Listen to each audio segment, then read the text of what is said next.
بسم اللہ الرحمن الرحیم۔ السلام علیکم۔ یورپ اردو نیوز چینل میں خوش آمدید۔ آپ کی خدمت میں حاضر ہیں اسپین کی ایک خبر کے ساتھ۔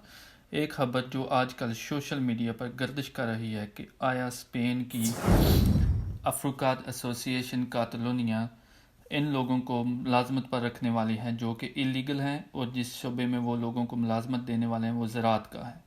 سننے میں آیا ہے کہ کرونا وائرس کے پیش نظر یہ اقدام اٹھانے جا رہے ہیں۔ کرونا وائرس سے قبل زراعت کے پیشے کی خدمات کے لیے مراکش وغیرہ سے لوگوں کو بلایا جاتا تھا جو کہ آ کر یہ کام سر انجام دیتے تھے۔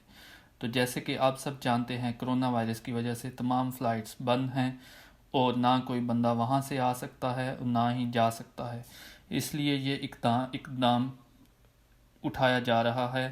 تو ناظرین آپ کو بتاتے چلیں کہ اس کمپنی جس کا نام استعمال کر کے یہ خبر سوشل میڈیا پر وائرل کی گئی ہے، اس کمپنی کی طرف سے اس خبر کی مکمل طور پر تردید کر دی گئی ہے، جس میں اس کمپنی نے وضاحت کی ہے کہ ان کے تمام ملازمین کے پاس مکمل پیپرز ہونا لازمی ہے، تب ہی کسی شخص کو ملازمت دیتے ہیں۔